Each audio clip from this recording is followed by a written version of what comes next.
Hi everyone, welcome to Augmentech. Can you see me, hear me properly? Just give me a thumbs up if you can. You can give me a thumbs up on the chat box.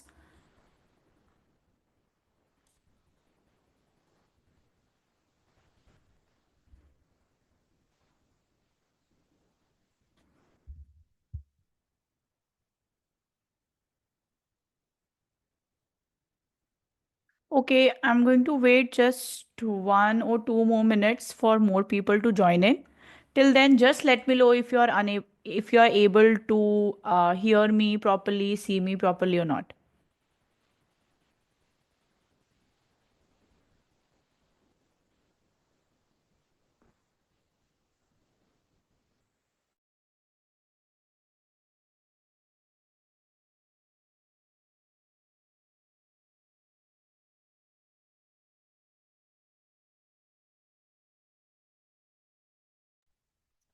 Okay, thank you. So till everybody else is joining in, can I know a little bit about the people who have joined? Can I know about your background and your expectations from today's webinar? Maybe you can just introduce yourself in the chat, hi, I'm Sagrika and I'm an interior design consultant and I'm also a trainer. Similarly, you need to kind of introduce yourself in the chat box. Meanwhile, I'll let you know a little bit more about me. So here today we are going to be discussing about washroom design, and why you should be listening to me is because I have been working in the industry for the past 6 years. I have a bachelor's and a master's in interior design. So we'll be talking a lot about how you should design washrooms, what should be the different layouts, finishes, and finally we'll be creating a washroom model, a 3D model on SketchUp. I hope you all know a little bit of SketchUp and you have the software in your computer. Maybe if you want, while we are working on it, you can also simultaneously work on your laptops if that's what you want to do, right? So we have 3 4 people here. Can I get an introduction, please? Meanwhile, I'll set up my presentation for sharing.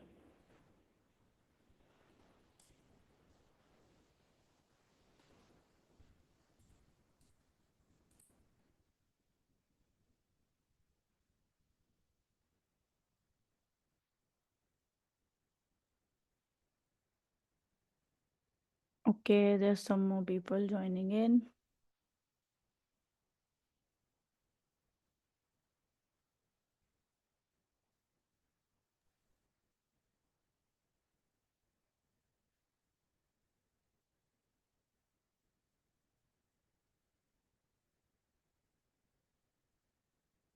Okay, so without any further ado, let's start with the presentation. So I'll just share my screen with you all.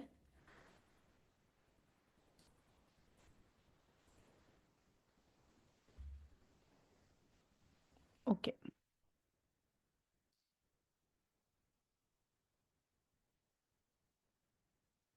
Okay. So first of all, like how many of you are interior designers or you are into architecture?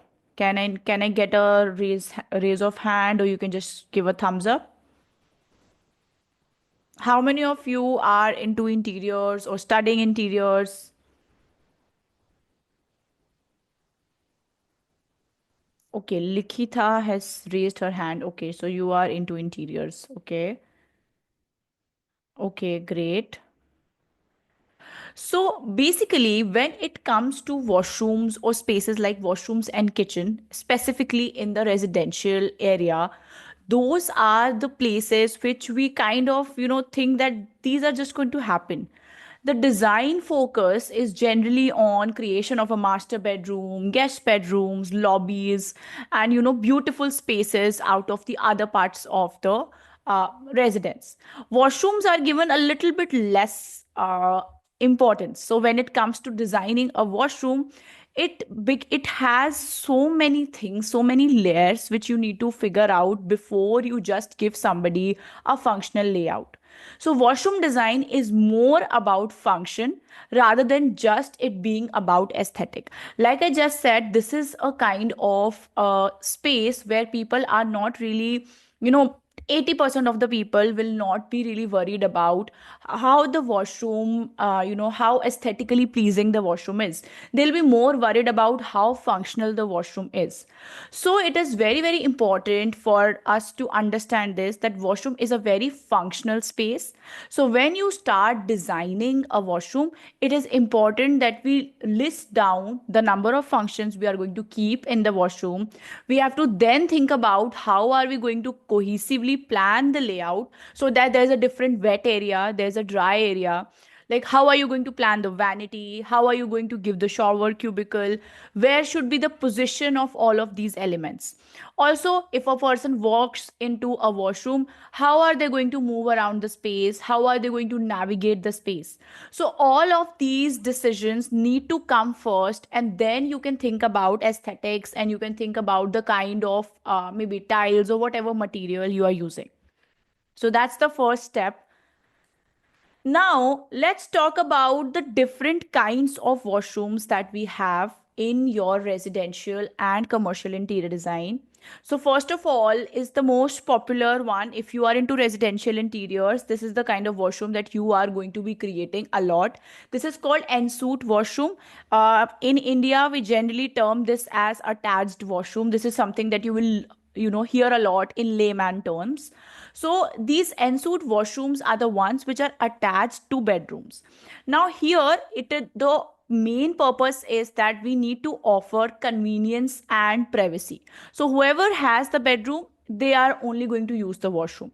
So here we have to think about the individual needs.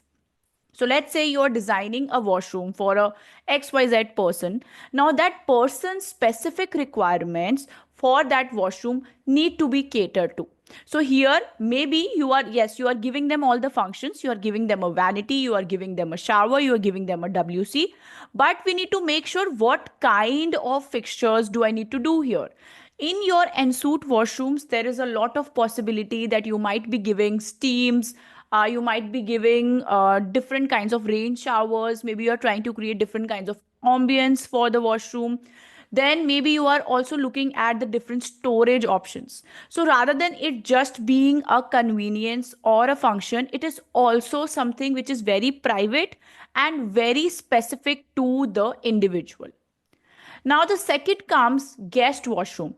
Now, this is the type of washroom where functionality, yes, we need to have functionality, but here hygiene also becomes an issue. So, let's say you are planning a guest washroom in a large residential area. It is important for us to figure out how is this washroom going to be low maintenance. We do not want to make something which becomes unhygienic very easily. We want to create a space which kind of remains clean. So how do you do that? That depends on the layout, that depends upon how are you placing different elements. Now, one thing I always tell people is to segregate the wet area and the dry area of any specific washroom. More on that when I talk about layout. But just give you an example, if you are creating something like a guest space, we are thinking more about your hygiene and we are thinking about functionality. Then comes the third part. So now powder rooms. You must have heard this term. Do a lot of you know this term? Have you heard of powder rooms? Or have you designed any yet? Just give me a thumbs up or give me a raise of hand. So powder rooms are basically these compact washrooms which are designed for quick use. So let's consider a large residential space that you have designed, and there is just one small washroom which is given in a public, or you can say the lobby area of the residence, just so that if somebody comes in, they do not have to go to the bedrooms to use the ensuite washrooms. So you want people to, just come and go with this common washroom, you may call it. But nowadays, with 2024, 2025, now powder rooms are basically in trend. Here we are trying to create these beautiful kind of washrooms where we are taking it a step further. So the kind of aesthetic we have for the complete space, you might cater to that in your powder room. So you will see, if you see the latest projects of the big architects or big interior designers, they are doing very beautiful, even you can say artistic powder rooms. So here the purpose which was functional, where we wanted people to come in and use the facility while they're in your residential space, has now become something which is also trendy, which is also something which makes an impact. So even though it is for quick use, even though it is for people who are coming and going into your house, so basically guests, so those people also want to impress. So the owner of the residential space also wants to show off a little, and that is now becoming a part of the trend. And finally come your commercial washrooms. So these are the ones which are found in public spaces like restaurants, offices, shopping malls. Now here, yes, we need to have them be low maintenance. Durability needs to be there. This is number one. Secondly, these washrooms also need to be hygienic. So as a designer, when you're designing the layout, the function, the purpose of the space needs to be well thought of, so that the washroom remains hygienic.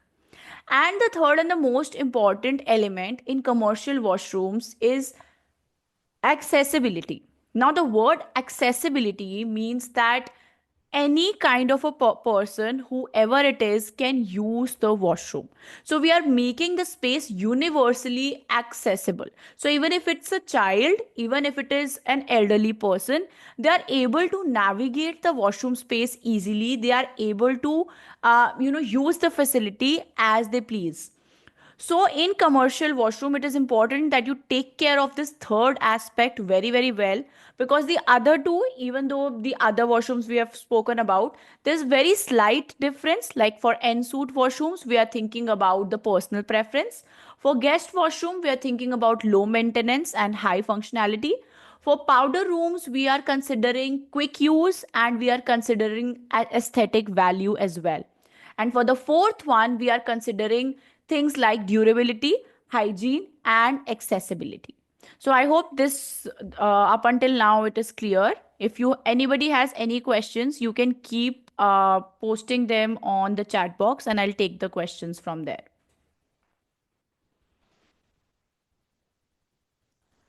Now comes, okay, there are no questions yet. Okay. So, the next thing that we are going to talk about is the functional requirements. Now, of course, every washroom that you are creating, we are creating it for the sole purpose of being used. Of course, that's like needless to say. But it is important for you as a designer, when you are designing a washroom, who are you designing it for? So we have to consider the different age, gender, usage, and lifestyle. So all of this, like, let me just put it in a residential point of view. So if I'm designing a residence, there I might get things like there is a multi-generational home where you have kids, you have adults, and you also have teenagers. So there are different age groups which are already there in a space. So you need to consider the needs of children, consider the needs of elderly individuals. Now let's say you give a child in a kid's bedroom, you provide them with a steam sauna bath. Does that make sense? Because we are thinking about the child, how is that person going to use the space? So you might want to lower the heights, you might want to give them extra support, and you might want to give them a space which is not that slippery. You want to give them anti-skid washroom. Then comes, let's talk about the elderly people. Now when we talk about elderly people, the preferences might be different. There you might need to give them some grab bars. Like if you see on this image on the right side, all of these bars that you see on the walls, these are for extra help to those who have little bit of, you can say, disabilities for walking, or maybe there are people who are elderly and who are not very mobile in that way. So all of these considerations need to be there while you are discussing like what kind of washroom you are creating. Then comes gender. Now, these days, gender is not that big of an issue because we are going to general neutral toilets. But if it comes to a residential space, we already know that these are the kind of people who are staying in a space. So you need to make them cater to those amenities. So maybe if you see a commercial space where a washroom is generified as females, there you might find things like tampon dispenser, or you might find extra, they are always filled with tissue papers. So there are so many extra things that you might find in those kinds of washrooms. So depending on age, gender, these kinds of alterations need to be made. Thirdly comes usage. Now, when we are talking about the number of people who are using the space, the kind of washroom you are creating may or may not change. Now, if you are creating a private washroom for two people, that this might not be, you can say this might not be that applicable. But if you're designing for a space where 10 to 15 people are going to use the space, then you have to think about those aspects. So for in that case, you have to think about hygiene more. So let's say if 20 people are going to use a washroom, all 20 are not going to be disciplined enough to use the facility correctly. So how do you cater to that? How do you alter the function such that there is less spillage, there is less you can say maintenance required? So all of those elements need to be catered to, which is the third part, usage. And finally, lifestyle.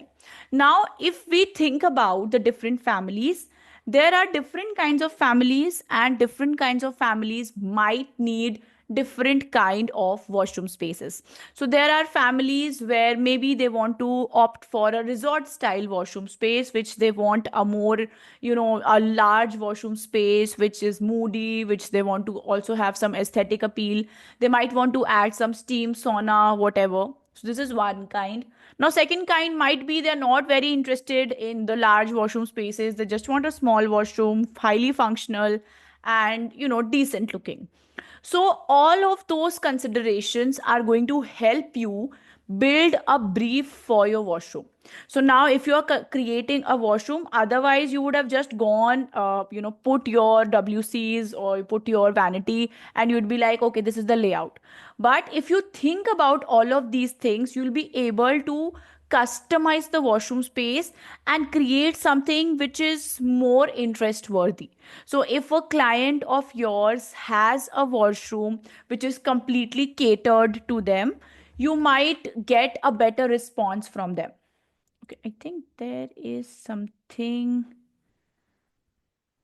Okay, there's a question from Harinder.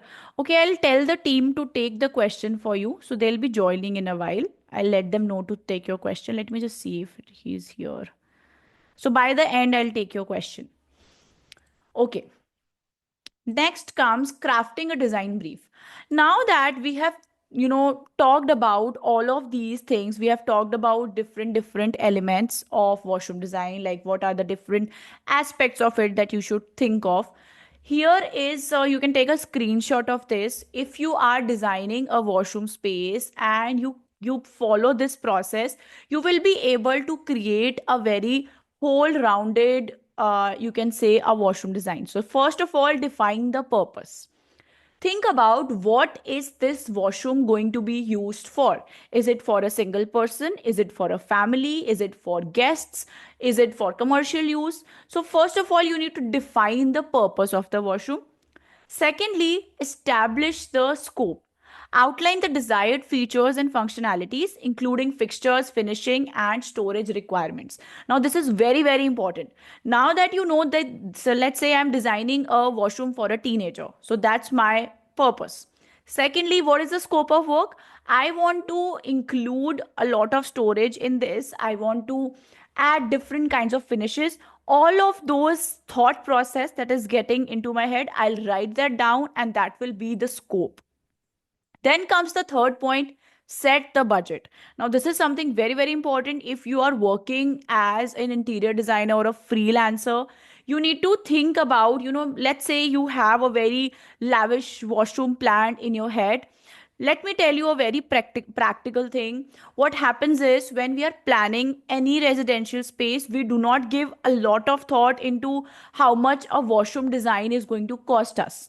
So that becomes a little bit shocking for the client if you give them an overboard budget of a washroom.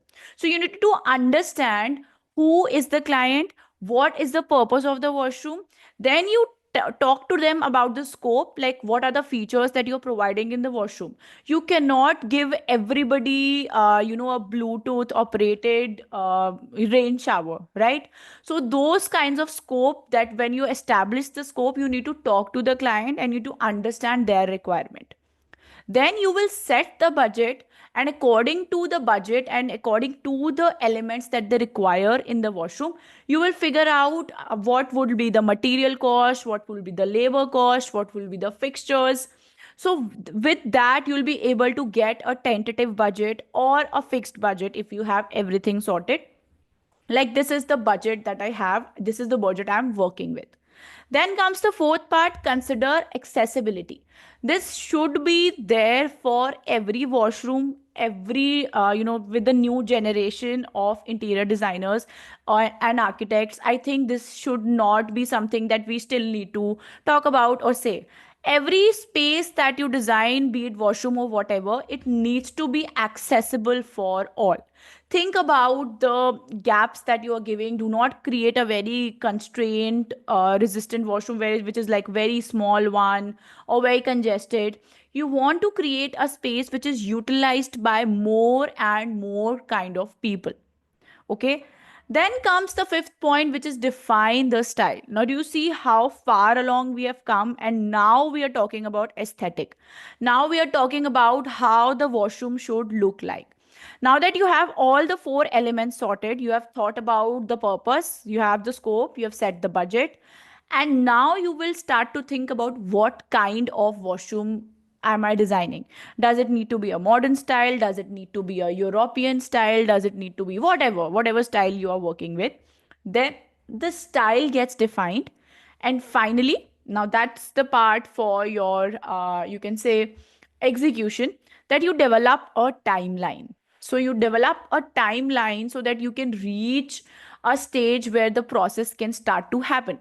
So first of all, when you have a mood board, you have create, like, after all of this, you will be able to create a layout, you will be able to create a mood board. Then you can figure out, okay, now I need to give them a working drawing, now I need to give them a selection of the tiles. So in that way, you'll be able to create a timeline and also complete the project at a given or set budget and set timeline. So this is about how you can actually create a successful washroom. It sounds like a very small project, but trust me, if you do a small project like this right, then the chances of you getting more and more projects is much higher. So all of these things might, look small, but when you kind of do it on site and perform them, all of these research methods in person, it is going to give you the best kind of result. Right. So do we have any questions yet? If you have any questions, you can mention on the chat box. Okay. You can keep writing your questions on the chat box. So after I'm done with this presentation, I'll answer all of those questions. Okay. Understanding standard dimensions and ergonomics. Like I said, for the washroom, the major thing is your functionality. We need the washroom to be functional. We need it to be, convenient and easy to use. So here are some standard dimensions that you can use for your sanitary ware. So the first one is your toilet bowl height. What should be the height of the toilet bowl? It should be around 15 to 17 inches for it to be comfortable. Now, this is the type of standard that you need to know literally on your tips, that you need to know like this is what I need to be working with. So you can either take a screenshot or you can literally just memorize this, that this needs to be the height. Then comes your sink height. Sink height needs to be between 30 to 36 inches. Now, there is a high variation in this. Why? Because we are talking about all sorts of people.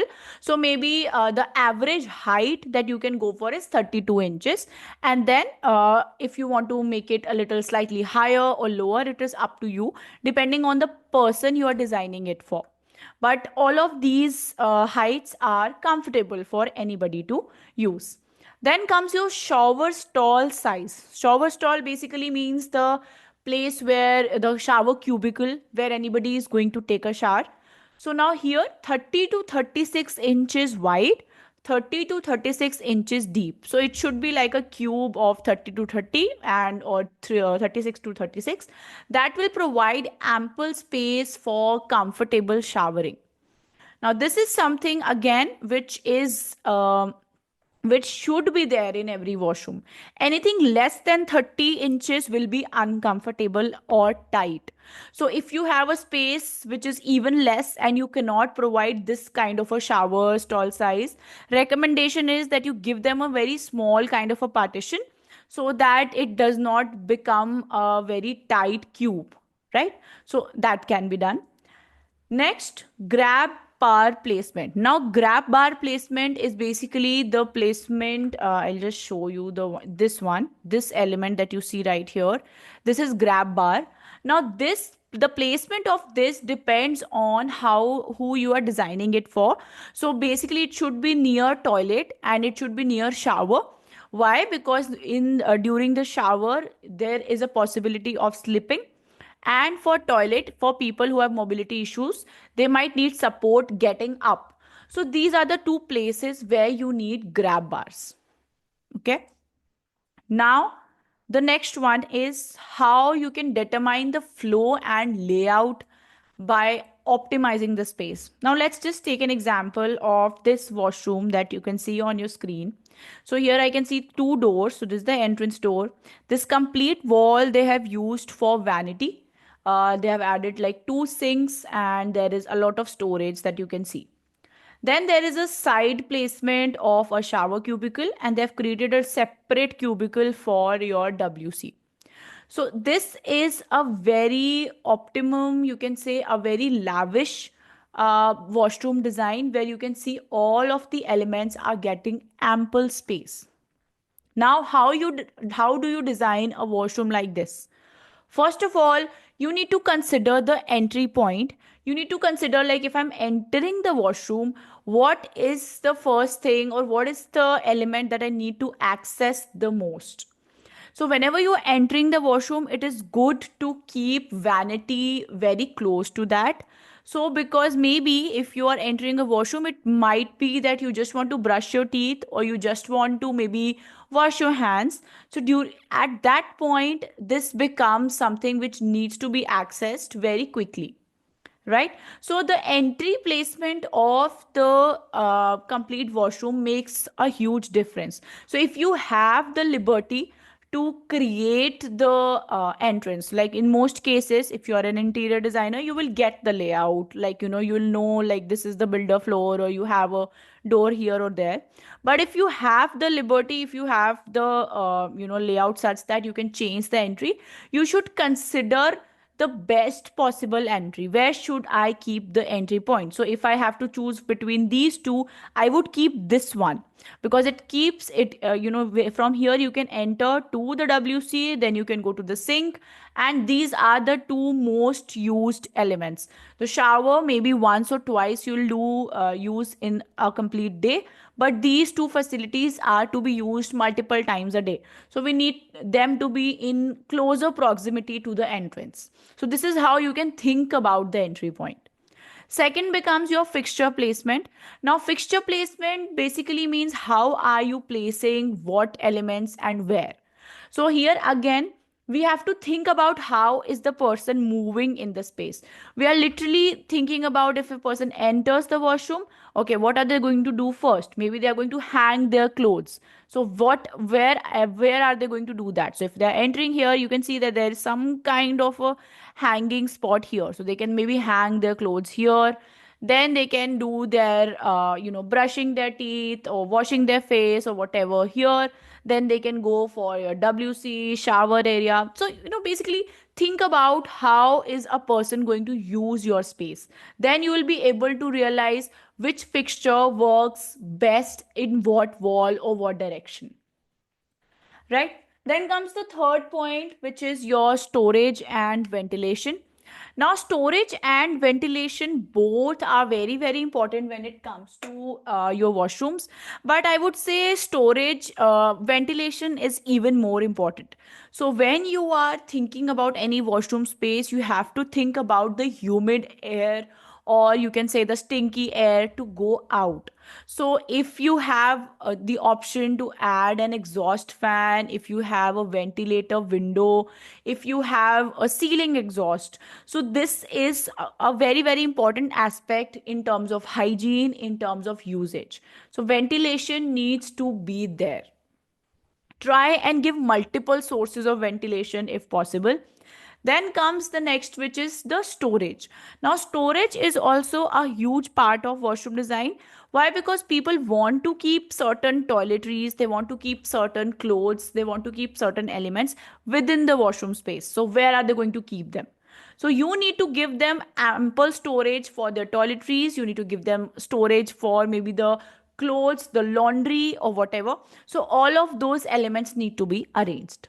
And finally, the fourth and the last one is lighting and mirrors. Now, mirrors are also very important. You need to designate a space for mirrors. You cannot literally place mirrors everywhere. And the suggestion is to keep mirrors a little bit away from the shower area, because if if the steam gets formed with hot water, your mirrors are going to get fogged very easily. So try and keep them a little bit far as you can, and keep ventilation such that those sort of things can be avoided. And finally, lighting. Lighting needs to be proper for every function you are giving in your washroom. So if you have the vanity space, they need to have a good lighting there. The shower area needs to have lighting. Same goes for your WC. So all of these areas need to have specific task lighting so that it's comfortable for anybody using the facility, right? Now the next point. Now this is something which is interesting. Let's just think about it this way. When it comes to designing a space, what is the most important element for you? Like let's consider this. If you're designing a washroom space, what should be the most important aspect of designing? What's the first thing that you should consider? Can anybody answer on the chat box?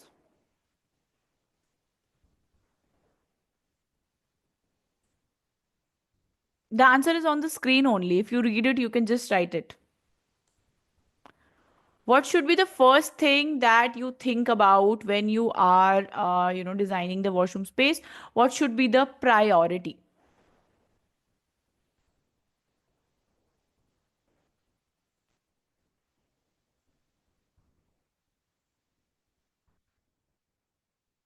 Yes, practicality, functionality. Of course. So, practicality, functionality, both are almost the same. That's something that you need to prioritize in your washroom design. Always, always, always.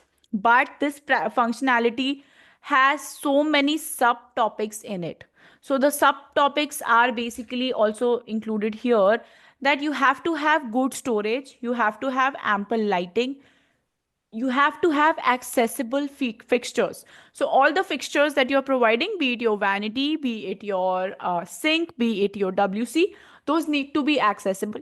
Secondly, there has to be well placed storage. Now with that, I mean that I've seen many washrooms where what happens is you enter, you have a large cupboard which is a part of your sink bowl, and you all the things which are used in a washroom, so you have shampoos, body wash, everything is stacked up there, and the shower area is literally at the corner.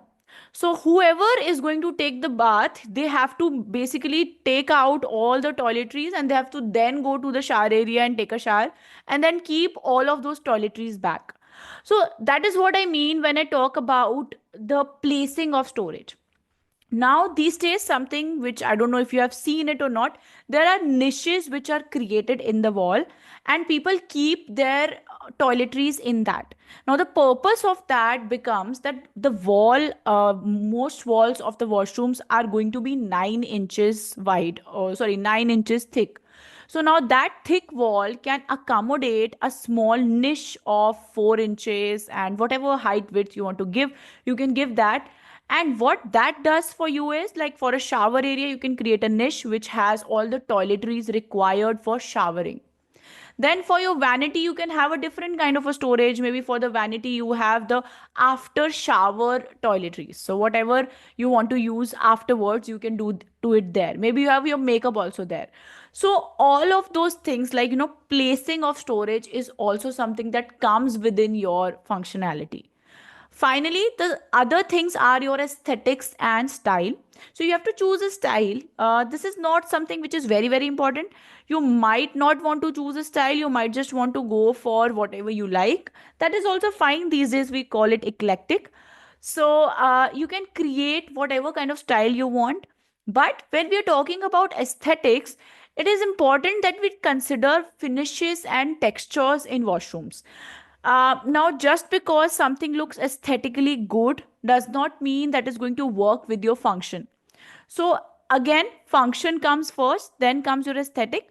So your aesthetic here becomes a lot about what finish are you using. Are you using high gloss style? Are you using marble?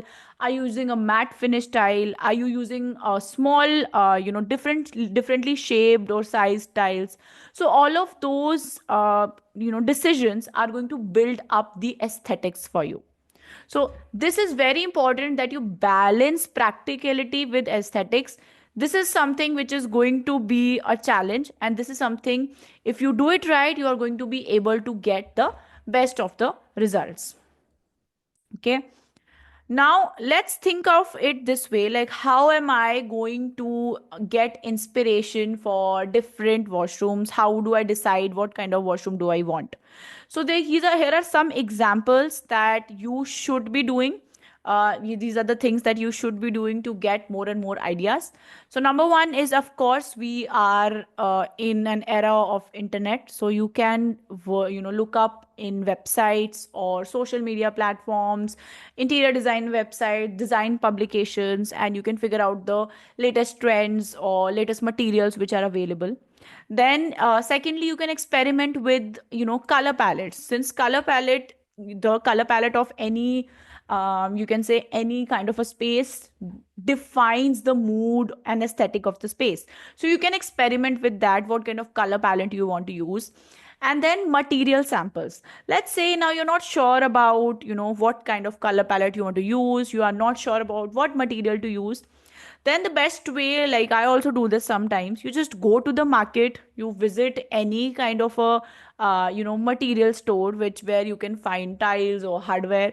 You look at the different things which are available, you touch and feel the samples, and you decide this is something that I want for a complete space. So these are some mood board inspirations where you can think about the different kinds of washrooms you want to create. Okay. So this was about the overall washroom design. If anybody has any questions yet, please feel free to message on the chat box.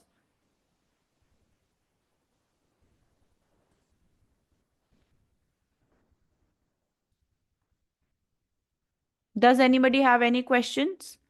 Okay, we are already at 7:40. I'm going to quickly take you through this, and then we are going to start with SketchUp. What's the purpose of two sinks in the bathroom? Okay, Bhavna, sometimes people are interested in getting couple sinks. You can say if two people are using the washrooms, because of hygiene purpose, they want to use their own sinks. So it's like a luxury choice that they make. Okay.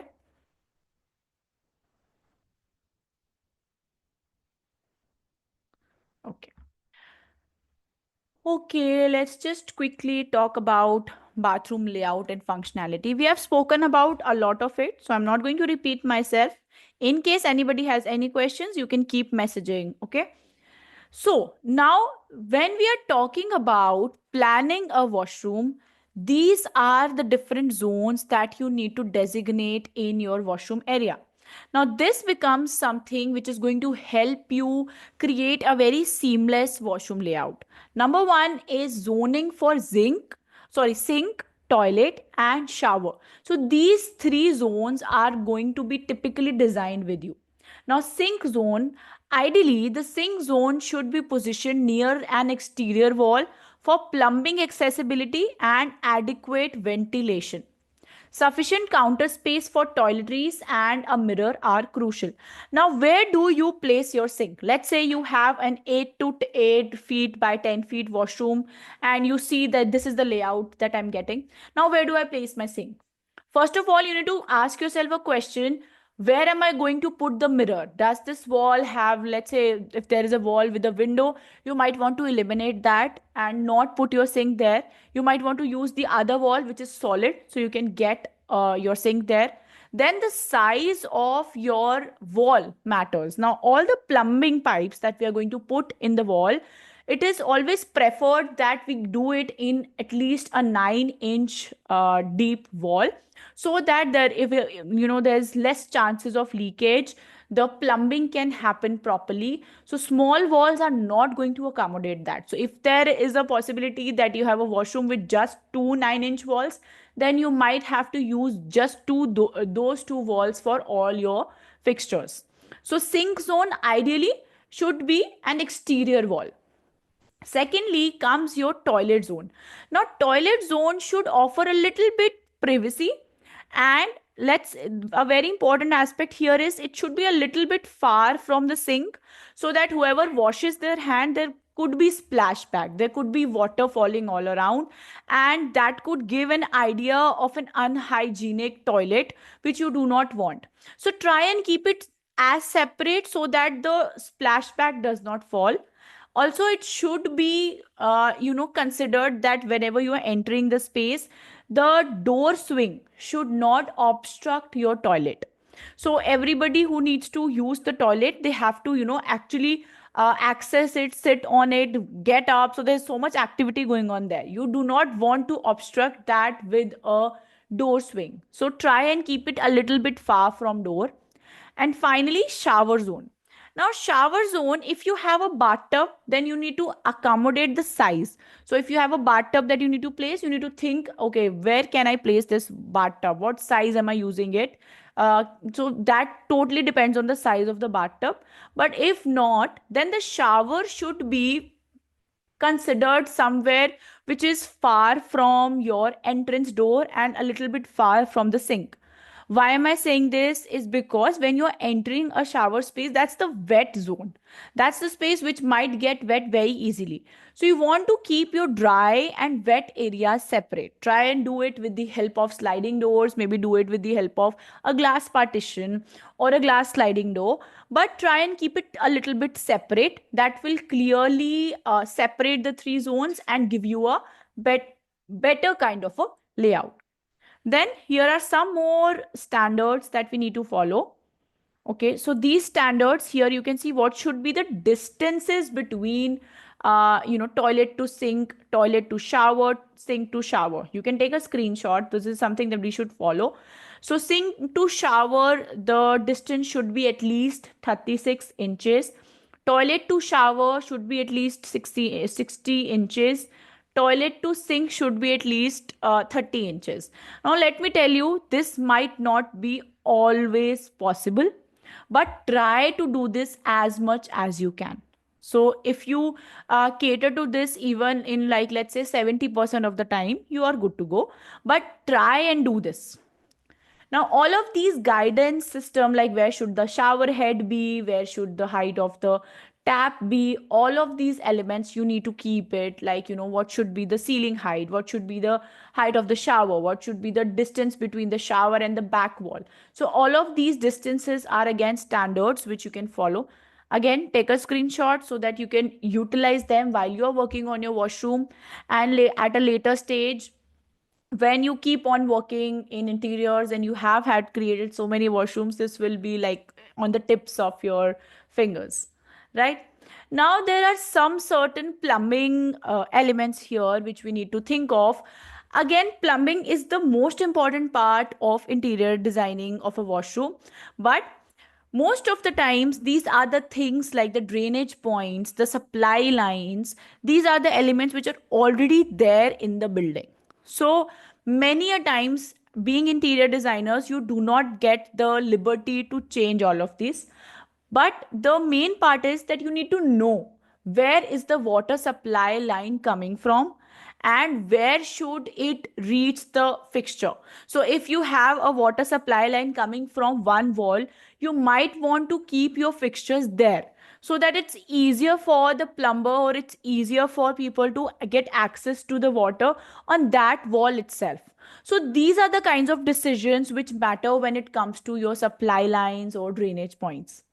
Second comes your drainage points. Now, here, with every fixture you give in your washroom, be it your sink, be it your shower, you have to give drainage points strategically under them.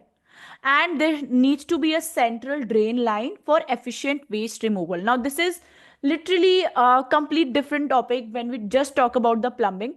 What happens here is you have to think about the pathway of the drain pipe that you are giving, and all the different fixtures need to have a connection to the main drain pipe. The slope of the washroom and the pipes which are connected, getting connected to that, you have to take care of that. So let's say if you have a main soil pipe, which is the pipe for your toilet, now that solid pipe is set somewhere, let's say left of the washroom, and you actually give your WC on the opposite end without thinking of the scope, without thinking of the drainage point. Now, what will happen is there is a large chance that the washroom may fail at a certain point. You need to think of the closeness. So, wherever you have your soil pipe, wherever you have the drainage point for that, the WC needs to be close to that drainage point. So, similarly, all of the pipes which are existing in the building, you need to make sure that all your fixtures are aligned to that. And if you are lucky enough and there is nothing like that, you do not have a drainage point set yet, then you can design your washroom such that you can give a drainage point as per your own design. Finally, the third part is your venting system. There needs to be a proper air circulation in your washroom. So there needs to be a place where you have a good exhaust fan, or you have a complete exhaust system in your ceiling, or whatever, however you have placed it. There should be effective ventilation for it to be a hygienic washroom space, right? Now, okay, so this is something that I've covered a little bit. So there are times that you might want to adapt to existing infrastructure. So being a designer, there are going to be three cases. Number one, that you already have a building and you're designing a house or a apartment in that. Second part, you are designing a residence from scratch. So there's a building which is created. Now you are going to design everything on the interior from scratch. And number three is the time that maybe you are doing a renovation, or maybe you are changing certain things in an existing surface. You are maybe breaking it down and creating new. So in all the three approaches, you need to think of the plumbing first. So here, if you have an existing infrastructure, you need to ask the contractor or whoever is the owner of the building about the existing plumbing. You need to ask them about where is the Drain pipe, where is the soil pipe, where is the water coming from, and all of where is the slope going in. So these are the questions that you need to ask before giving any fixtures or before creating your layout. Secondly, if you're designing from scratch, then you don't have to worry about anything. Wherever you keep your fixtures, then you can get the plumbing part designed accordingly. So once you, let's say you place your WC at a certain point, and now you still have to think about where the drain pipe is going to go, then you have a certain flexibility. Even then, it's not like you can put it anywhere, but you still have a certain level of flexibility. Now the third part is where you have some existing structure and some things you are creating on your own. So in that case as well, you need to think of, if you're changing something, if you're creating something, you need to think of how is it going to get affected with the existing part as well. So even if you're adding 50% new and 50% is old, both of those things need to match to each other, right? Then again, I think this is something that you know, that what are the different fixtures and fittings in a washroom. So number one is toilet.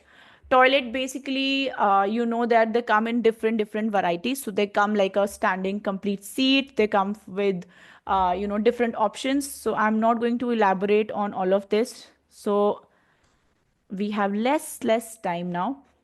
Okay, modular designs for small and large spaces.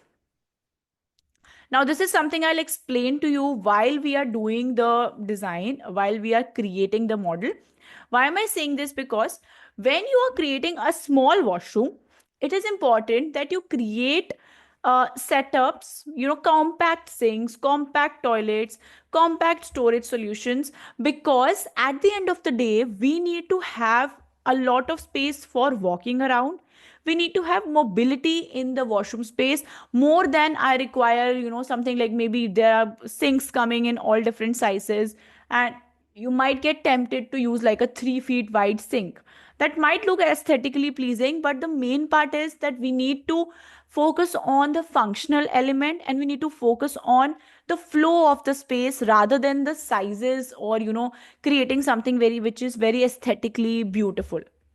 Second comes large spaces. So if you are providing large spaces, here modular elements, like if you are providing fixtures, or you're providing, shower tubs or vanity area, there these kinds of spaces are going to, there you are going to get a lot of flexibility. However you want to create your space, you can do that, because the space is large and the flow and the circulation is going to be there. Okay.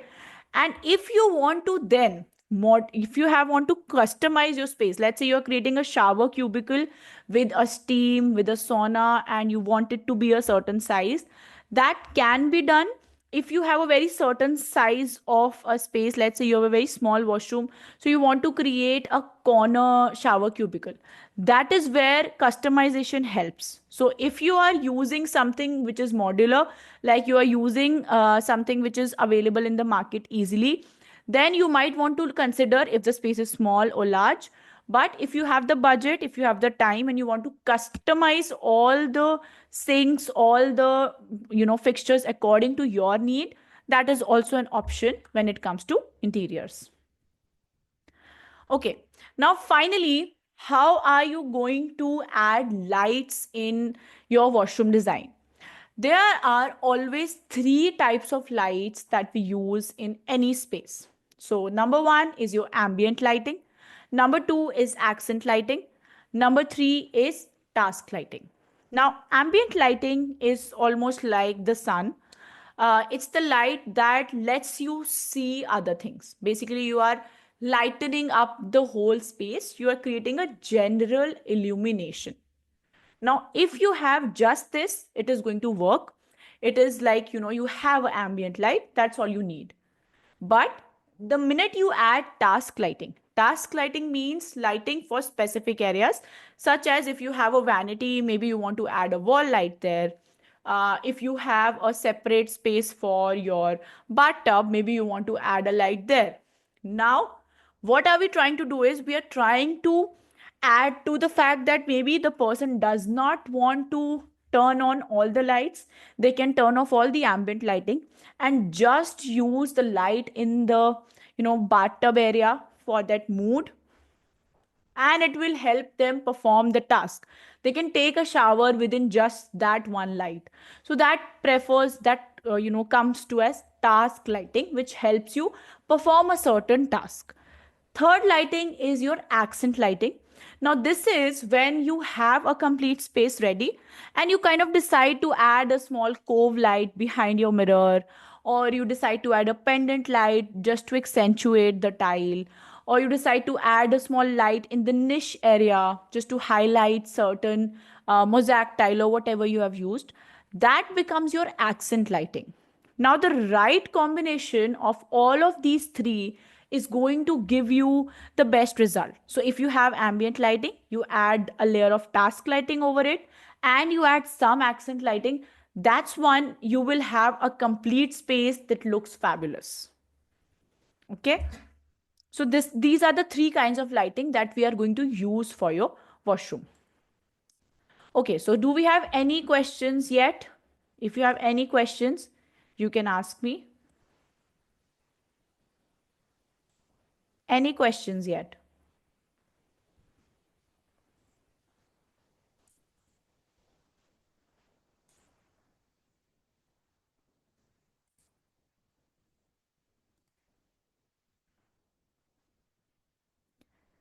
Can you share the PPT? Okay, so Maithili, I'll not be able to share the PPT with you guys, but we have a YouTube channel called Interior Design with Augmentech. I'll just share the link with you all. All of the different elements, like, talking about washrooms, kitchens. So we keep uploading these videos. So if you want to keep it like, something that you can refer to again and again, you can use that. I'll just share the link with you. Okay. Meanwhile, how many of you know SketchUp? Can I get a raise of hand, or can you just message on the chat box? How many of you know SketchUp? I think cultural belief also impact the bathroom layout. Yes, it does. Yes, it does. Now see, I am from the north part of India, and I have seen many a times that people want to use different, they want to use different kinds of spaces. They do not want to mix everything together. They want to have a toilet separate. They want to have a shower area which is completely separate. They do not want that to be in the same washroom. That's something, that's a cultural belief that they want it to be separate. So yes, of course, washroom layout can be impacted by that. Okay, so many people know SketchUp. Okay, great. So maybe then we can work together also. While I'm working on the SketchUp, you can also work with me and we can create a washroom together.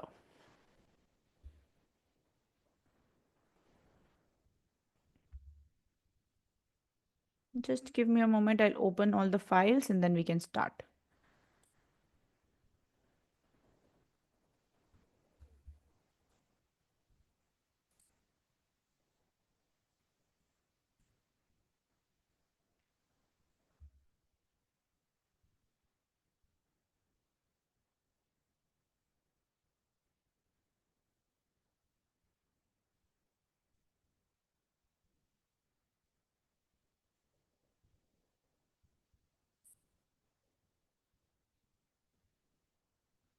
Okay, does anybody have any questions yet? Please message on the chat box. I'll just share the link with you and then I'll share the screen. Meanwhile, if anybody wants to have water, you can take that 2-minute break if you want.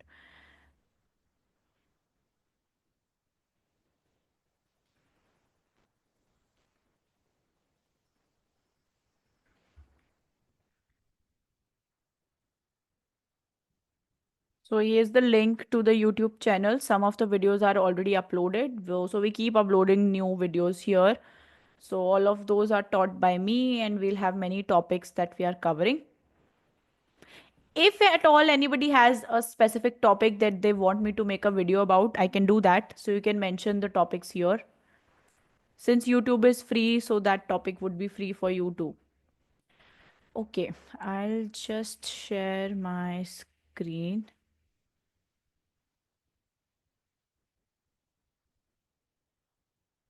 Let me see if Sandeep is in the chat box.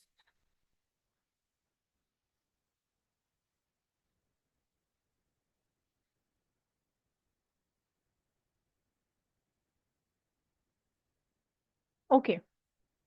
So I'm not going to talk about the basic elements of SketchUp because that is something that most of you know. I'll just start with the element that we are going to create. So this is the AutoCAD drawing of the washroom that we are going to create today. So here you can see there is a WC, a sink, and a shower area. So this is how it is placed. So this is the elevation where you can see this is the WC, this is the sink, this is the shower area. There are two types of tiles which are being used here. So, and also on this wall, there's a niche. Now I am going to get this same drawing on my SketchUp and then we are going to create the 3D model for that. What I've done here is since when I take this to my SketchUp model, I'll not be requiring any of these hatches. I'll not require all of these elements, the text. So I've just made it into a simple line drawing, considering anything or everything that I will need for my SketchUp layout. So I have created these three elevations for me. And now I'll be using them in my SketchUp. So I am just going to save changes here. And then within your SketchUp, you are going to go to file and say import. So when you go to import, here you can import any kind of a DWG file and then we can start working on that. So I am just going to open my washroom design. So you can see this is how it looks. As I said, it is not going to show all of your hatches, all of these elements. I've just kept these for my reference. So whenever I am using, I'm creating a 3D model, I'll know this is something that I'm going to be using as a end result. Okay. So coming back to this, now this comes as a group. This comes as a group in your SketchUp model. So what I'm going to do first is I'm going to create a rectangle on top of my plan and on top of the two elevations that I am going to use. Okay. And once I do this, I am going to explode the top part. And this is how you can see the different elements. Now, sometimes this does not intersect properly. So all you can do is you can select them again and go to intersect faces with model and it is going to intersect the element. And if even then it does not happen, you can recreate the element and it is going to match with the layout. Okay, so this is done. This is done. We are going to start with the layout and we are going to start creating walls. Now, how I will do this is, so since this is an element which is like a one wall that I'm going to use. Okay, there's an error here. Let's correct that before it becomes a problem later. Okay. So now this is the wall. Now the things that I really like to do, first of all, whenever you're creating any element is start creating groups. Now this will become a group and I will name this group. How can you name any group is you will right click, you will click on your outliner and this you can see there is one group. So I'm going to call this wall C. Okay. You can double click and write the name. So this is my wall C. Now the opposite wall, which is this one, this is going to be again made into a group and I will name this as wall A. Okay, so there you go. Now this is the wall again that I want to use. I'm going to make this into a group. Again, call this wall B. I'll tell you why am I doing this. This is something which is very, very helpful if you create your groups prior to designing anything else. And then when you are using your model to, further create other things, it is going to be so helpful for you. So now we have all the four walls created as groups. Now the center part, this is going to be the floor. So again, I'm going to make this into a floor group. You can call it floor. Okay. So now we have 5 of these. Now I'm going to go to my group 1 and I will give it a height, whatever height I want to give it. So let's say 10 feet. That's the height. Okay, so I think it is not scaled. This is something that you need to check. Sorry, I missed that. Once you have your drawing in your SketchUp model, you need to check the size first. So let's check what size it is. Okay, so this is just 4 inches, which is way less. I'm just going to scale it up. So selecting everything and I'm going to scale this to 20 times. Let's see if that works for us. Okay, this is still 7 feet 10. I need to stretch it a little bit more.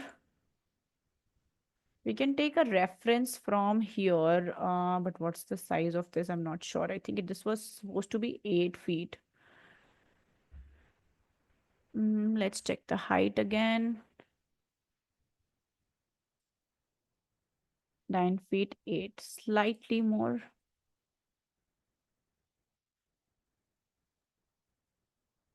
Okay, let me just put this here at the level.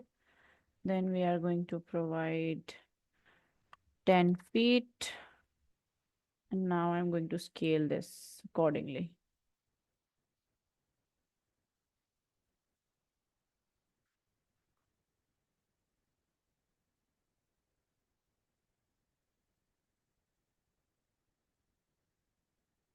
Just a moment.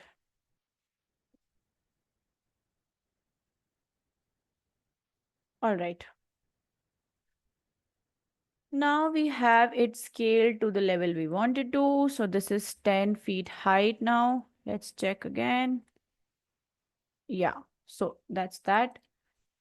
Now I'm going to start creating my walls. So I'm giving it a height of 10 feet using push and pull tool. Now here this wall seems slightly less thick, so we can make it thicker. So I'm just going to give it a 10 feet height and then I'm going to give it some thickness. So the thickness here is just 4 inches. So I'm going to make it 9 inches so that it's a proper washroom wall. So there I have this wall. Now always remove the extra edges and elements that you see. Get inside the group and delete the extra edges that we do not really need. So this is the second wall. Third wall is the one which is this one. So I am just going to make this into a complete wall and then we can maybe figure out the size of the window. So how am I going to do that is I'm going to create this into a group and then I'm going to take it inside my wall. So this is the wall that I have. I'm going to take it inside this wall group and then put it right there. So I'm going to say Control X, get inside this group, paste the wall elevation right here. Then you can rotate it as per the requirement.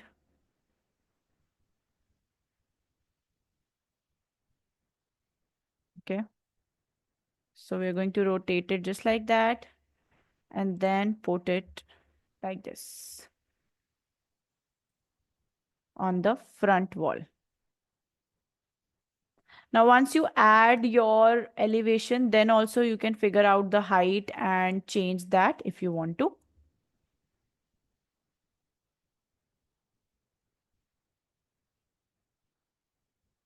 So all the walls, I'm going to just put it right like this. Okay. So now this wall, when I get inside, there is this group and there is that wall. So I'm going to just explode this group on my wall so that I can get a space for niche and I can get a space for my window. So I'm just going to take it backwards. So there you have the window. And here I'm going to take it back 4 inches so that that becomes my niche. So you can see now this wall is created with minimal effort.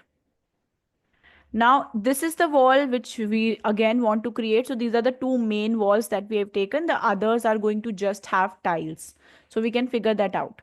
Here I am going to again create this into a group, and then I am going to cut this and put it inside my wall A group. Okay. Here, make sure that when you're putting this together, you need to see like, I'm just mirroring it because this is the side where I want my WC and that's the side for shower.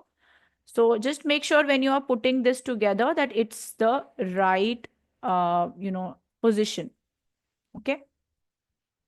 So here I'm going to get inside this group, the group that I just downloaded, and all the extra faces that I see here. Since we had different faces, do you see this different flickering faces?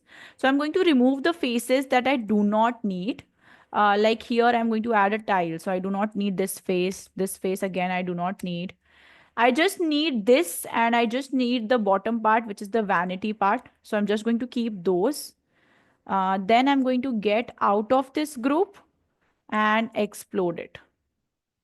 So now you can see that there is different elements here already that we can see. Okay. Getting inside again, and I'm just going to redo this so it becomes a wall. Okay. Now here I have this wall. Let's say now I want to work on it properly. The best thing for me to do is hide this part. So I need to hide it so that I can easily work on that part. So one step is that you simply go to hide and hide it. But what happens with hide is that let's say now I'm doing something else. Okay. I've done this and I've hidden now this portion also I've hidden. Now, if I want to unhide just this part, it is going to be a little difficult for me to unhide just the wall in front of this. It will either unhide the last thing we saw or it will unhide everything. It will not unhide according to your choice. Okay. So that is why it is important that we work with your groups, because that will help you hide the elements according to your will. However, you want to work with it, you can go to the entity info, you can go to outliner, and here we can simply, uncheck wall C. So here we do not see wall C, and we can easily work with our wall A. So I'm going to get inside the wall A, and again this part is going to be a mirror. So I'm going to make this into a group. Again, this group needs to be called a mirror. Now you can see, since this is the part that we are creating inside wall A, it is going to be a part of wall A. So if I remove wall A, I am going to remove the mirror also. But if I want to just remove the mirror, that I also can do with just one click. This is the beauty of the outliner. So try and use this as much as you can. Now coming back to my mirror, I am going to give it a thickness of 2 inches. And then one thing that I like to do is I like to give it a cove. So if we want to add a light later on, you can do that. So I'm just going to add a midpoint to midpoint line here for all the 4 sides, and then create, a cove according to myself. So let's say here I have this space now.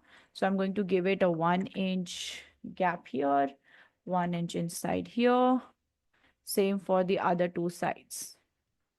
Or if you want it to be just for, one side, 2 sides, you can decide that as per your design. Okay. So here now I've modeled the mirror. Coming back to again my wall A, this is the part where I am going to create a vanity now. So here I'm using this part as a vanity. So I'm going to select all of this and again make it into a group. Go to entity info and make this vanity. Now you can also go inside this group and create more groups like this one. I like to make this as countertop. So I'm going to call this also countertop. Okay, so this is how this is. I'm going to give it some depth. So what's the depth that I should give it? Anybody wants to give me a depth that should be there for the vanity?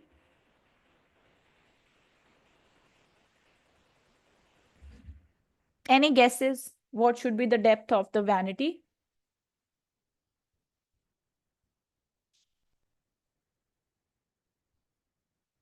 Okay, we have some answers. Okay, 21 inches.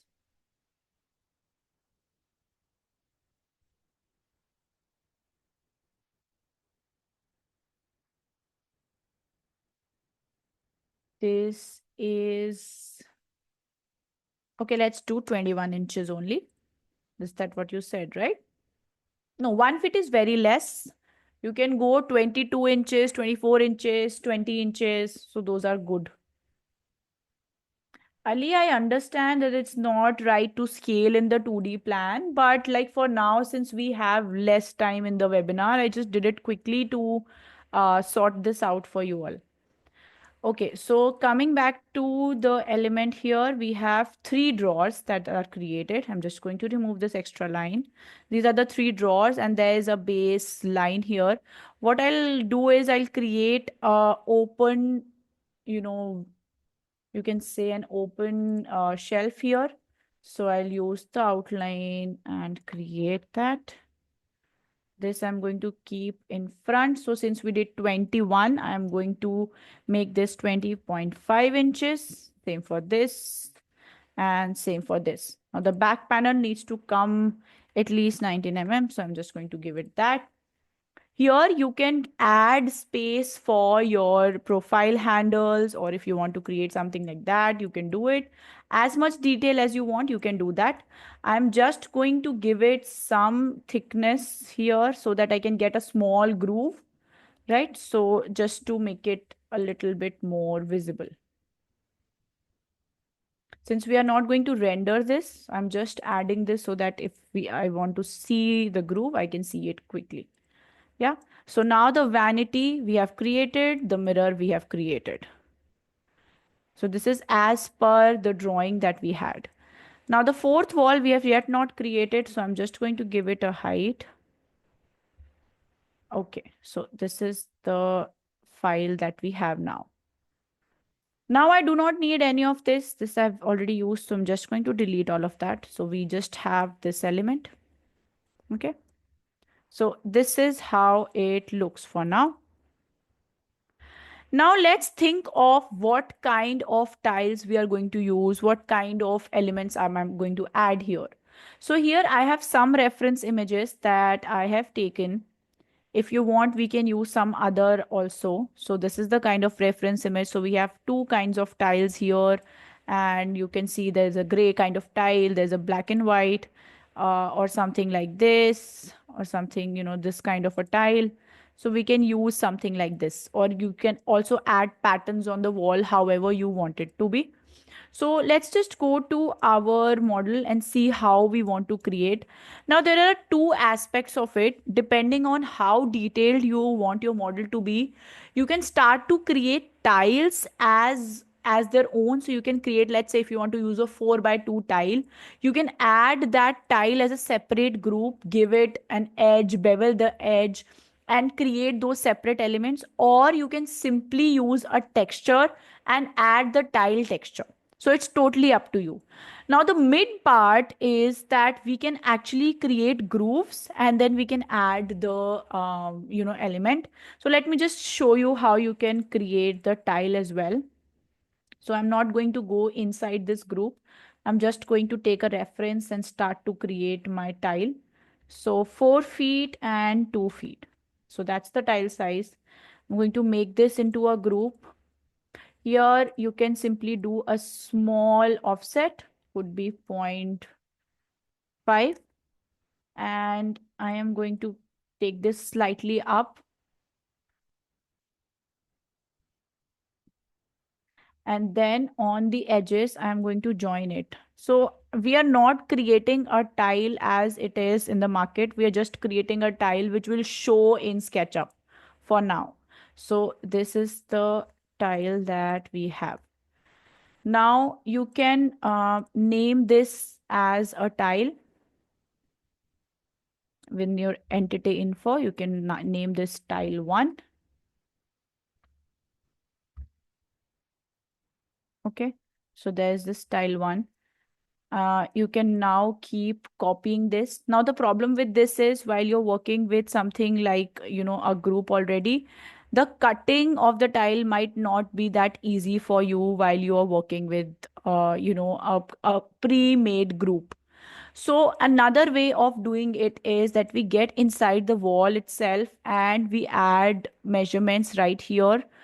Like, let's say this is supposed to be 2 feet wide, so I'm going to add all of these elements like this.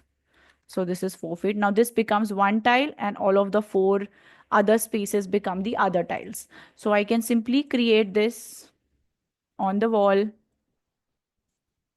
So now I have these four elements. I can add the thicknesses here. So I'll have four tiles of separate sizes and I can use them as per my wish. So I'm just going to give it a small groove, 0.25 only this time. And here again, same for this.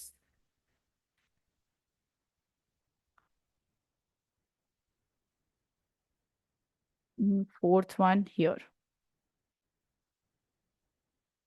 So just give it slight pull back. These ones I'm going to push a little bit backwards. Just small bit. Now when I add my texture on top of this, it is going to look like it has grouts. So that's what is the purpose of creating a tile here, that we want to show that this is a tile. If you do not want it to be, you want it to be a seamless tile, then you can simply go for creating a texture. So we can go for a texture here. So I'm opening my paint bucket tool. Here you can go to the default, create a new material, use texture image, and I am going to choose the texture that I have downloaded here. Now one thing that I've done with this material that we have chosen is that it is going to have some white border. So that's something that I've done on purpose.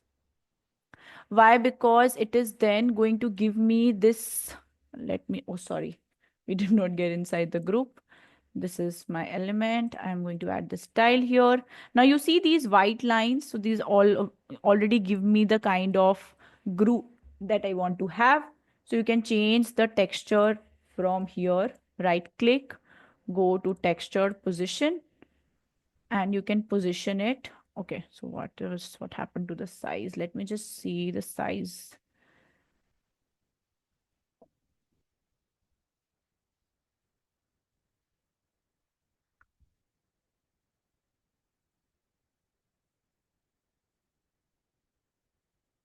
Okay, it needs to go slightly less big.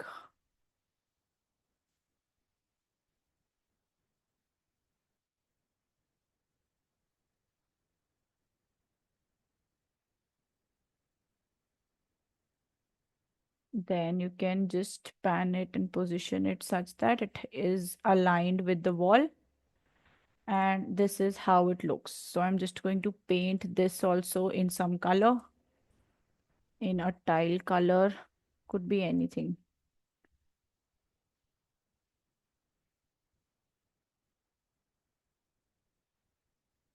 So either you can create a different group for the tile, or you can change the wall, or you can simply add a texture. It is totally up to you how you want to create the tile, how detailed you want it to look. And see, since this is something that we see the edges, if I remove the edges here, then and I also remove the profiles, then it is going to give me a very slight texture. You see that it's giving me a very slight texture of the tile. So seamless tile is formed here. But if I look at this one, the groove one, so here you can see the grout is clearly visible. So you can choose however you want your tile to look like at the end of your project, or however you want to see it. You can change the elements accordingly. Now here, since the groove that we have given is very less, so without the profiles it's not visible. So if I add profiles, then it will be visible, but without the profiles it's not visible. So you can choose how you want to create the end element, which is like the end graphic which you want to use. So with respect to that, you can choose your method of your tile creation. So for now I'm just going to add this material that we have, this one, the tile material. Okay, getting inside again, this part, I want to see the edges first. Okay. So I'm just going to take it back to normal so that I can add my texture.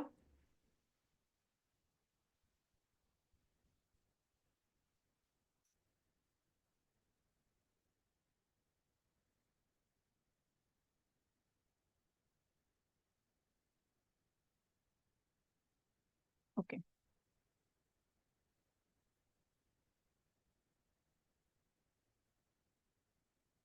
Here I'm just going to select this tile and put it right here. You can position the texture according to how you want it to look like.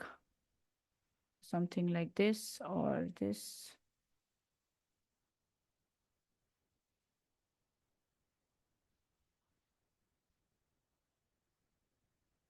Here also I'm going to add the same tile. Now for the other element, which is the center portion, I want a little bit of like that black and white tile. So that is something that is available to us in SketchUp. So I am going to use that one only.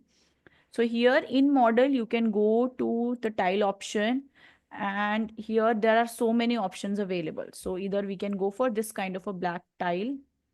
This says navy, but it looks more black. So we can use either this black tile or this tile. So I'm just going to use this one. This looks good to me. The bottom here. Then I'm going to use the same of this tile for, okay, let's just see the position of this texture. Does anybody know why is this zooming out so much? If you can help me with this, why is it zooming out just like that?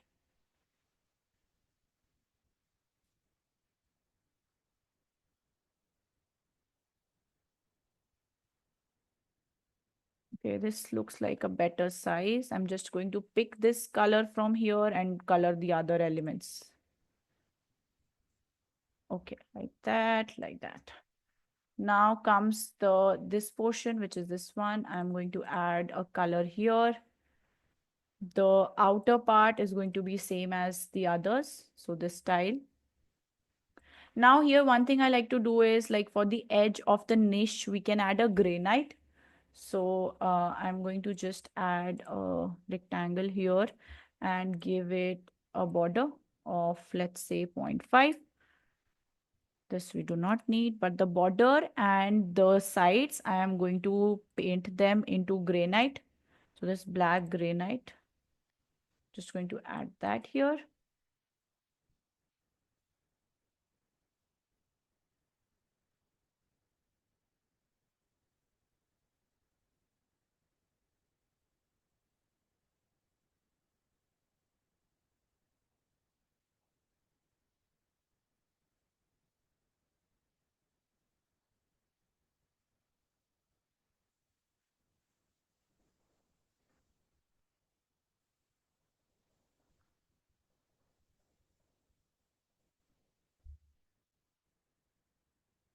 Do we have a message? Okay. Okay, so we have put the granite now, but for some reason it keeps becoming so large. I don't know why is it doing that. The size here is correct. The visual inside is correct, but outside it looks weird. Okay, so now this part, which is your mirror, I am also going to add the mirror effect here. So with SketchUp, we do not have a actual mirror, but we can choose from the elements that we have already here. So I'm just going to add this mirror texture, and I'm going to position it such that I can see some gradient. So there you go. This is how it looks. Now the bottom part. So for the countertop, this I made into a separate group just because I wanted to add granite on top of it. So I'm just adding the granite. Yeah. Now the bottom, you can choose whatever color you want to do. If you want to use wooden, you can use that. Or if you want to add a color, you can add the color. I'm just going to add a dark gray here just to match the complete setup. Select all of it once and add the color. This is how the vanity now looks. There are certain extra elements here which I need to delete, so I'm just going to delete them quickly. Then the next step that we have is for us to add fixtures in the washroom. Now for fixtures, we are not going to actually create our own fixtures. We created the vanity, we created the mirror, that is fine. But for the fixtures, we are going to use a different approach. So we are going to use models from 3D warehouse.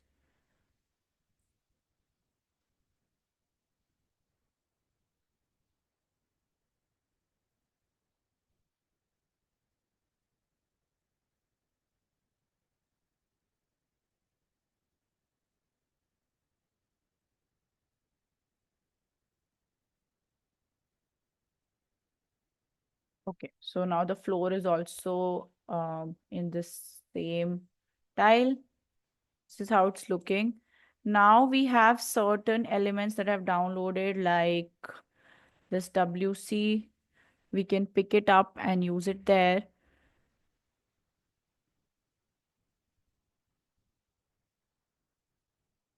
There are more of these elements. So I'm just going to open this complete bathrooms SKP file. All of these I've downloaded from 3D Warehouse. You can download them too. You have to search for bathroom fixtures or you have to search for vanity, whatever you require, you can search for that. So I'm just going to use this and the back. Control C, copying this and now pasting it inside this wall.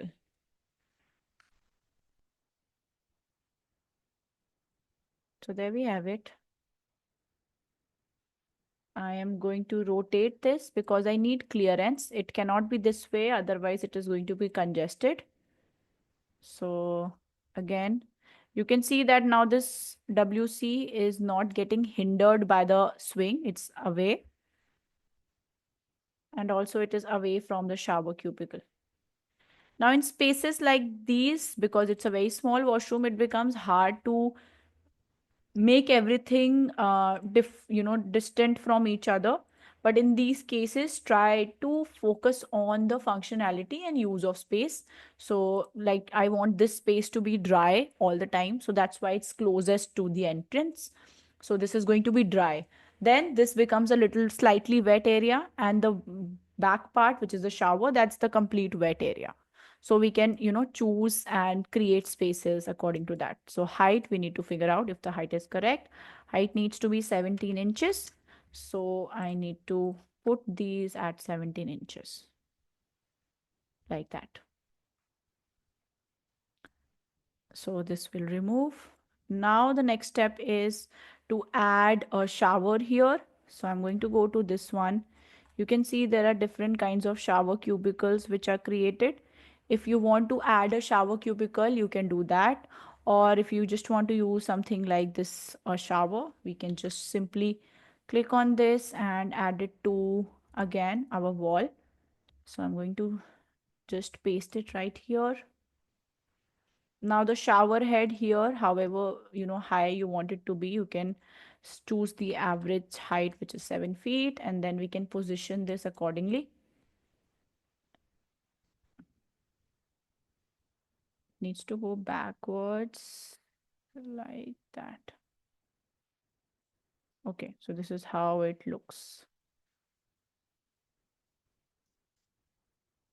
Now the final thing that we need is the vanity.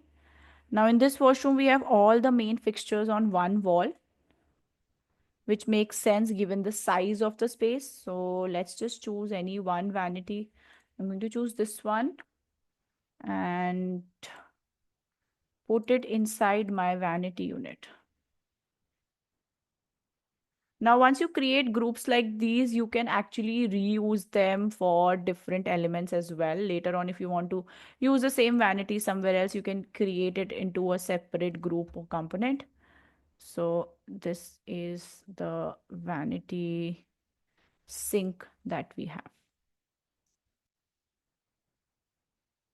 So now this is also there.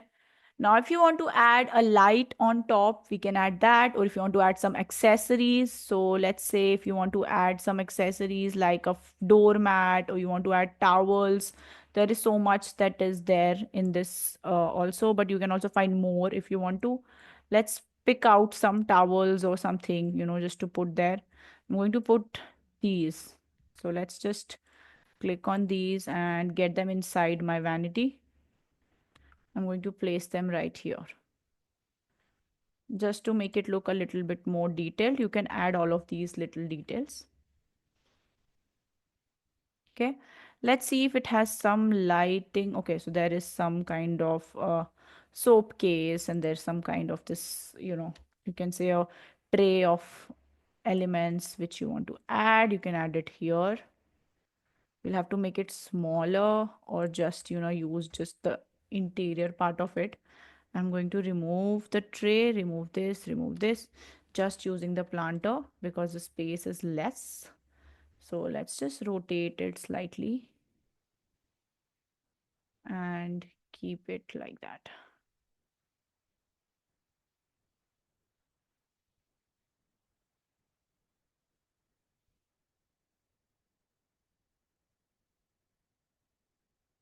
All right, so we have another detail there. Now we can add a shower partition here. So I'm going to quickly do that. For that, I'm going to just use my measurement and give it a 36-inch depth. Can't really see it. I'm going to get inside this and do it. Okay, here we have it. Then it needs to have some thickness, or we can actually just place it right here on this wall. So I'm just going to place it on that wall only. Let's get inside this wall. And here I'm going to give it a size of just 0.5.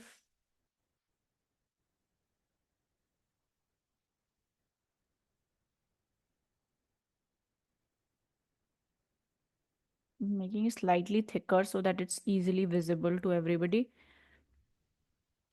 Height of it also you can mention however high you want it to be. So generally these are either 8 feet or 7 feet high.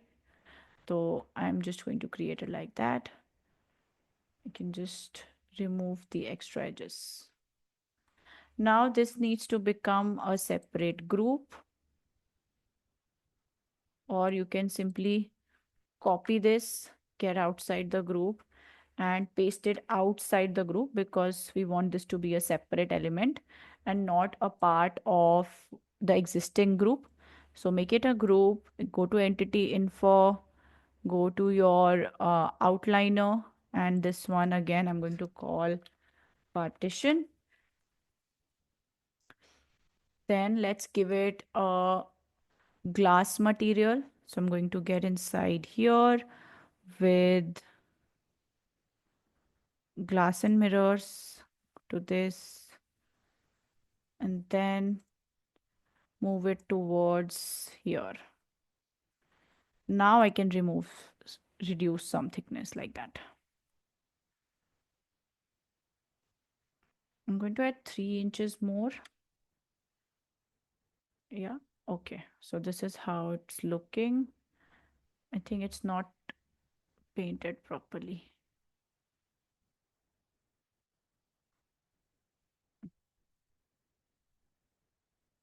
Okay, now it is. So now we have a glass partition also right here. If you want to make it bigger, you can do that. Okay, so now we have a glass partition and all the fixtures are also created. Now what I like to do is, once this is done, I am going to give it a clear view, somewhat like this. So this view, and I'm going to make this as my scene 1. Then let's just make this as scene 2. So you can see many things in this. And then for the top view, I'm going to unhide everything else first. With my outliner, I want the wall C. And this becomes my view 3. Okay, so we have all of that. Now this wall we have not painted, so I simply just go inside and painted the gray tile that we had. It's like that. Once you use the eyedropper tool, what it does, it is going to align the texture for you already, so that you don't have to do it. All you need to do it, align it such a way if you want to just vertically or horizontally do it, but automatically it is going to adjust it accordingly already.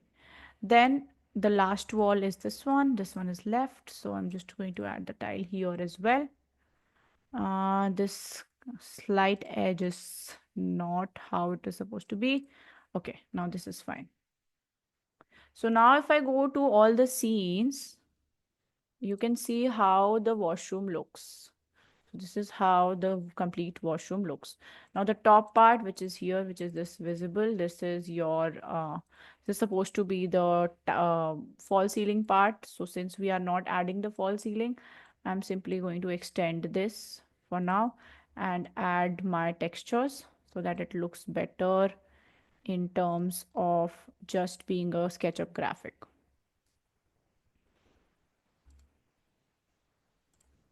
You can simply just remove these lines and it will give the texture a way to move forward.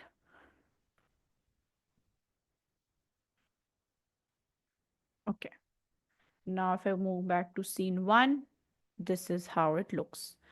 Now you can keep adding all the details. Yes, you can make an exhaust fan opening. So we have a ventilator space already here. Either you can add a small exhaust fan here, or for the new ones that we have, like the new washrooms, we have that in the ceiling. So you can create a exhaust space. So I'll just quickly, what I'll do is I'll add an element here so that it becomes, so this is the midpoint. I'm going to give it some thickness.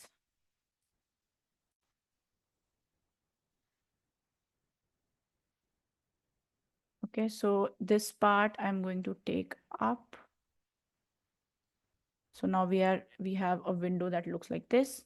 So one part can be your exhaust window, the other part can be a fixed glass. So we can add a fixed glass right here. I'm just going to simply give it some color.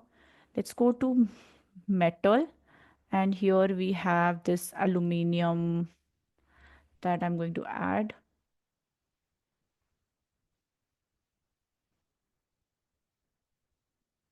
Then again, you give it some thickness.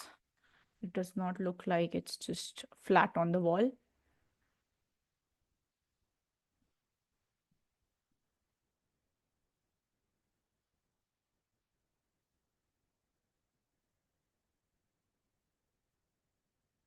Okay. And finally, the one that we want to create a mirror in, I'm going to add a glass pane here.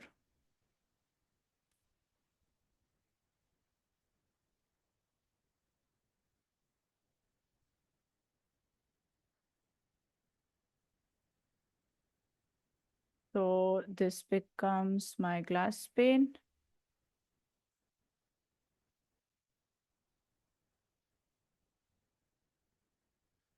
Some thickness. I'm going to make this into a glass.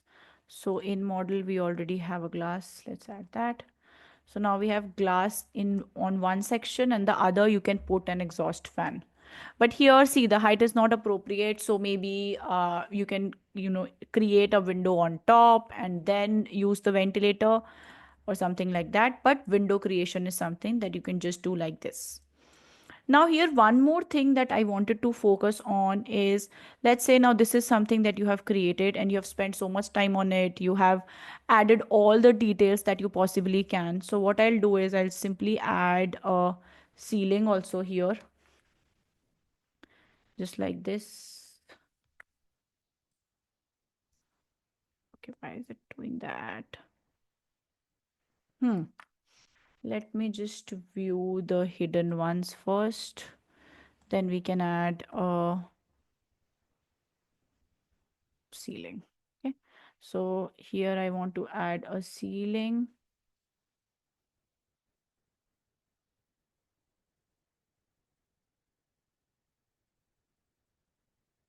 make it into a group. Yeah, so this is the scene one. The top part, I'm going to paint it white. And now, if you kind of add recessed lights on top of it here, if you want to add lights, just the light fixtures, I'm not saying because in V-Ray you can add lights, in SketchUp you cannot actually add just the lights. So you can add fixtures, and later on you can take this as a graphic, and then in your Photoshop you can add, the formation of light or that effect of light with your brushes. So that is something that can help you create a very nice visual. Here I've not added many things. I've like literally not added any clamps on the wall. I've not added a real window. I've not added, handles. So once you add all of those things and then you go to your element here, there's an option here which makes you the options of styles, where you will go to ambient occlusion. So this is a style that I like. There are many styles that you can work with, but when you work with these kinds of styles, they kind of change how the complete version of your drawing looks. So I don't like personally to do this, but what you can do is you can go to ambient occlusion, and here there is an option called interior. So I'm going to make this into interior. Now you see it already started looking a little bit better. And we are going to remove the edges just like that. It becomes slightly better. If you want, if you prefer, like this is something that I don't prefer. If you want to add profiles, you can. But I like to keep it without profiles, without edges. So this sort of starts to look a little bit more realistic. So the WC, you can see it looks a little bit more like a ceramic bowl. This also started to look like a little bit more like your metallic structure. Now imagine that you had added all the grooves, you had completed the element with your lighting, and now you take this, you make this into a 2D graphic, you save it as a file, and then you edit it on your Photoshop. That is going to give you such a good visual that you can actually use for um, your presentations. Maybe you have a client who quickly wants to see how the washroom looks. Now in order to for you to create a realistic rendering 3D, where you have not even finalized things yet, but people want to see how the washroom is going to look like, just to give them an idea, you can quickly create images like these. So if you have any, so see, this is the kind of image that can get created. The other one which we just saved, this is the kind of image that gets created just with the help of a few tools. And trust me, if you take this to Photoshop now and then you edit it further, you add some sharpness, you add some lights coming from the window, maybe you add some element of a brush light coming from here, it will make your complete picture even better. So maybe we had a door here. So as much detail as you do, it is going to give you the more powerful result. Even like you can say a small assignment you're doing for somebody, or you're doing like a quick 2 hour, you want to just, so we created this within 50 minutes. So I started at 8, it's 8:50, and this is created. That also when I am teaching you this. So if you are good with SketchUp and you have to quickly create something, this is your best tool. So if you have to do this in any other software, it is going to take more time. So we can go to scene 2. Now let's just, in case of any questions related to interiors, related to the the course that we just saw, if there is anything that you want to know from me, you can just message on the group. Sorry, on the chat box. Can we make exhaust a lower kind of exhaust grill? Can we draw? Can we create falsely? Yes, we can do all of that, Anantha. But right now we are short of time, so I'm not going to. I want to take some questions out of from all of you, and regarding anything that any tool that I used that you did not get, or anything related to interiors you want to ask, you can ask me right now. Just going to go to outliner and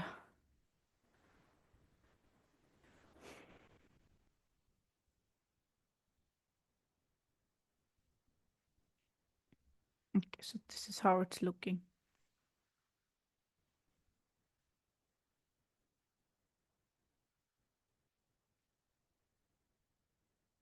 You can experiment with many styles here. So sometimes we like to create sketches also.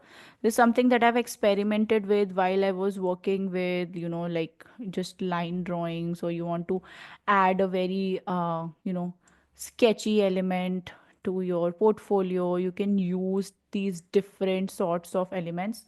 So in this case, you will have to view profiles as well to get a better edge. There are many, many options for you to choose from. I personally like this one, the interior. So this makes it a little bit more realistic. Is this possible to arrange a lecture on golden ratio and proportion and to use it in interiors? Okay. Okay. So first of all, I need all nine of you to go to the link and subscribe to the YouTube channel. All the options that you are sending in today, all the suggestions that you are sending in today, I will try to create a video on that and post it on the channel, because arranging a lecture is a little bit more difficult, because live classes are a little bit hard and we have to get so many people on board with this. But it is possible for us to create a video for you. If that's something you're interested in, you can just subscribe to the channel. Okay, thank you so much. All the other people.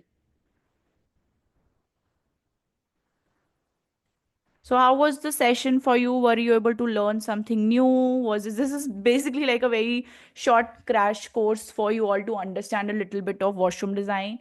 And since theory becomes slightly boring, if I keep talking for 2 hours, that would become boring. So we have added the element of SketchUp for you all to, see and kind of also identify the elements we have talked about. We have spoken about how the layout should be. We have spoken about how the materials and how the aesthetic you should look like slightly. So all of those things put into use make it clearer for everybody else. Okay, any other suggestions for videos? I'm open in taking that. So one is the golden proportion that I've read, golden ratio and proportion. Anybody else has a specific requirement? So all the people who have been here throughout, rendering of the SketchUp models. That's a challenging one, because when we record V-Ray, it becomes very, very heavy. But I will try. I will try to do that for you.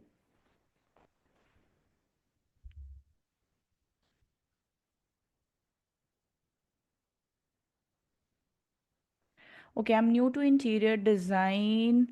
What are steps follow to improve my designs before becoming expert? Okay, Manoj, I would say to improve your designs, first of all, if you have created anything, criticize it on your own. Try and understand what are the things that you did right, what are the things that you did wrong. And something that I do personally for every project I get is, when you have, let's say, if you have even a small project like a washroom design, research about all the standards, look at different types of washrooms happening all over the world, get as many research done on the materials as possible, then come up with the idea. Do not straight away jump into creating the design. Start with research. So research is the key to everything in today's world of AI and internet.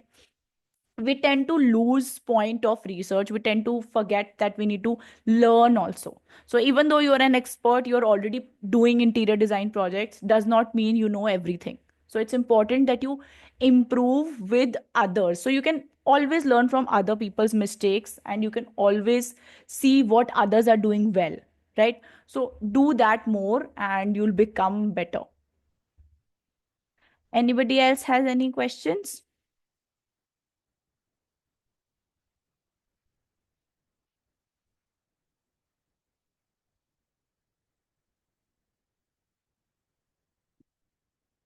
Okay, I'm just sharing the link again.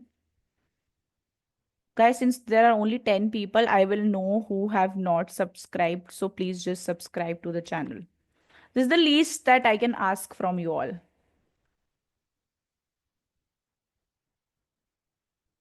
Will I get any certificate for this workshop? Sandeep, can you please take these questions regarding certificates and other things?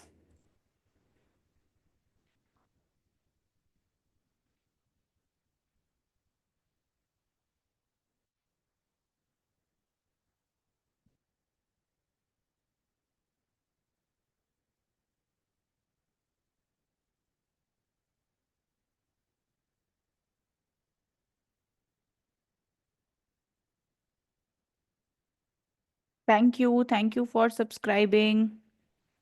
Sandeep, are you on the meeting chat? You will not get any certificate for this webinar. Okay, guys. So you're not getting any certificate for this webinar. See, certificates for these short webinars are not possible. We do certificates for longer webinars. So let's say if you have a 3 day webinar, then that means we are basically covering a large topic. So in that case, providing a certificate literally makes sense. But with just one 2 hour workshop, I don't think it's very, you know, you can say valuable. Just one certificate for 2 hours. Okay. Okay, Harinder, I have noted down your name. I'll make sure that I personally talk to the team. And I think Sandeep has also read your query. He will make sure that you get it this time.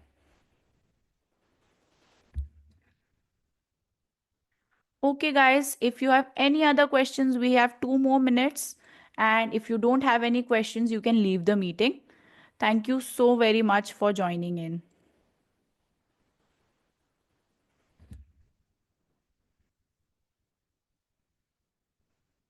Is there a question?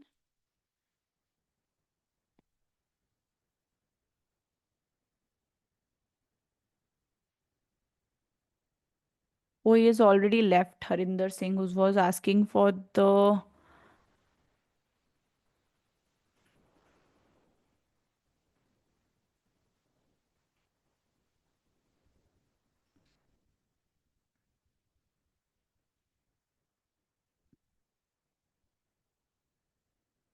Okay, thank you so much for joining in. I'll see you in the next webinar. Hope to see you all there. Thank you so much. Bye bye.